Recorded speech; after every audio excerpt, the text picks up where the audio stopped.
La Banque centrale européenne travaille sur un projet qui pourrait changer notre manière de payer, l'euro numérique.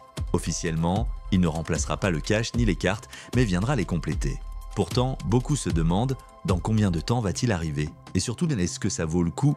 Dans cette vidéo, on va voir ensemble ce que c'est, pourquoi il est développé, quand il pourrait arriver, et les critiques qu'il soulève, notamment face aux autres crypto-monnaies. Chapitre 1. C'est quoi exactement l'euro numérique? L'euro numérique, ce n'est ni une nouvelle monnaie, ni une crypto-monnaie. C'est toujours l'euro, mais sous une forme 100% digitale.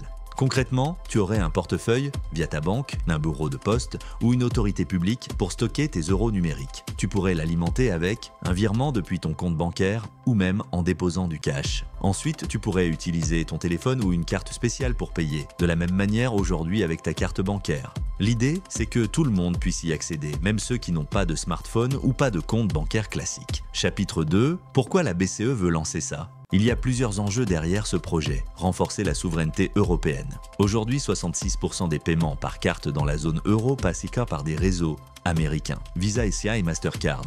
L'euro numérique permettrait à l'Europe d'avoir sa propre infrastructure, faciliter l'accès aux paiements. Certains frais bancaires restent contraignants, par exemple les retraits déplacés dans des DAB étrangers. L'euro numérique offrirait une solution plus simple et sans frais cachés. Préparer l'avenir du cash. Le cash reste utilisé mais son usage recule. Les jeunes générations préfèrent déjà les moyens numériques. L'euro numérique veut compléter ce mouvement tout en gardant les avantages du cash, gratuité et confidentialité. Chapitre 3. Où en est le projet aujourd'hui? Actuellement, on était dans la phase de préparation, qui dure jusqu'en octobre 2025.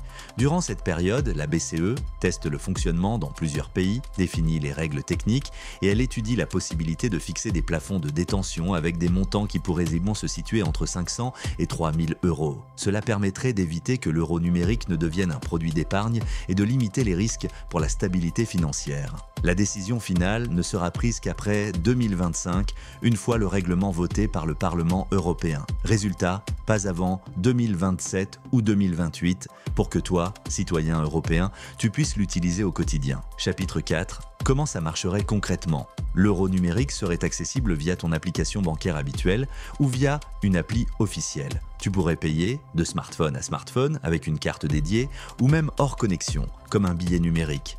Mais attention, il y aura un plafond de détention pour que l'euro numérique ne concurrence pas les comptes bancaires traditionnels et ne fragilise pas le système bancaire existant. Chapitre 5. Est-ce que ça remplacera le cash? Officiellement, non. La BCE insiste, l'euro numérique ne remplacera pas les espèces. Il doit juste être un complément, un choix supplémentaire pour payer. Mais en pratique, si les paiements numériques deviennent dominants, il est possible que le cash perde naturellement de l'importance dans les années à venir. Chapitre 6. Les critiques et la comparaison avec les stablecoins. C'est ici que le débat devient intéressant. La principale critique, c'est la centralisation. Avec l'euro numérique, tout passerait par la Banque centrale européenne et les banques partenaires. Cela veut dire moins de liberté pour l'utilisateur, un risque de traçabilité de toutes les transactions et des plafonds qui limitent ton autonomie. Comparons ça avec les stablecoins, ces cryptos adossés à une monnaie comme l'euro ou le dollar. Les stablecoins circulent sur des blockchains généralement publiques. Ils sont ouverts, transférables partout, utilisables dans la finance décentralisée. L'euro numérique, lui, aura plus de chances d'être fermé et centralisé, contrôlé par les institutions, avec des règles strictes et un usage limité au paiement quotidien. En clair, l'euro numérique pourrait être pratique, mais il n'apportera pas la liberté et la flexibilité des stablecoins. Beaucoup craignent qu'il serve plus à renforcer le contrôle qu'à réellement donner du pouvoir aux citoyens. Conclusion, alors, dans combien de temps l'euro numérique? Réponse simple, pas avant 2027. Pour l'instant, rien n'est décidé définitivement. Et tout dépendra de la loi européenne et des tests. Mais une chose est sûre, ce projet pose de vraies questions. Est-ce un progrès pratique pour les paiements? Ou bien un outil trop centralisé qui ne pourra jamais rivaliser avec la liberté des cryptos et des stablecoins? Dis-moi en commentaire si toi, tu serais prêt à utiliser l'euro numérique. Like si tu as appris quelque chose. Et abonne-toi pour d'autres explications claires et accessibles avec Benoît Invest.